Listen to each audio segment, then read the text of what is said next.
നമസ്കാരം. ഇന്നൊരു പഴമാണ് നിങ്ങളെ പരിചയപ്പെടുത്തുന്നത്. ആ പഴത്തിൻ്റെ പേര് വെണ്ണപ്പഴം എന്നാണ്. ഇംഗ്ലീഷിൽ അവോക്കാഡോ എന്ന് പറയും. കേരളത്തിൽ വയനാട്ടിലും ഇടുക്കിയിലെ ചില ഉയർന്ന പ്രദേശങ്ങളിലും മാത്രമേ വെണ്ണപ്പഴം കൃഷി ചെയ്യുന്നുള്ളൂ.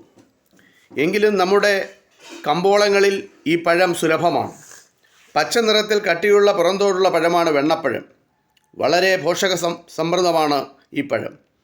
മാംസ്യം, കൊഴുപ്പ്, വൈറ്റമിൻ എ, കാൽസ്യം, ഫോസ്ഫറസ്, ഇരുമ്പ് എന്നിവയാൽ സമൃദ്ധമായ ഒരു പഴമാണ് വെണ്ണപ്പഴം. പലതരം ഭക്ഷ്യവസ്തുക്കൾ ഉണ്ടാക്കാൻ വെണ്ണപ്പഴം ഉപയോഗിക്കുന്നു. മെക്സിക്കോയിലുള്ളവർ വെണ്ണപ്പഴം ഉപയോഗിച്ചുണ്ടാക്കുന്ന പ്രസിദ്ധമായ വിഭവമാണ് ഗ്വാക്വാമോൾ.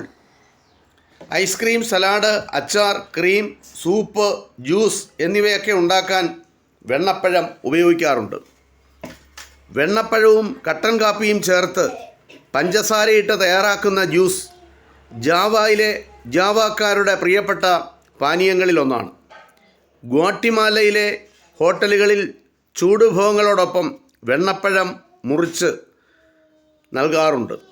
വെണ്ണപ്പഴം എന്ന അവോക്കാഡോ എന്ന ഇംഗ്ലീഷിൽ പേര് പറയുന്ന ആ പഴത്തിൻ്റെ ചെറിയ വിവരങ്ങൾ നിങ്ങളുമായി പങ്കുവച്ചു. നന്ദി, നമസ്കാരം.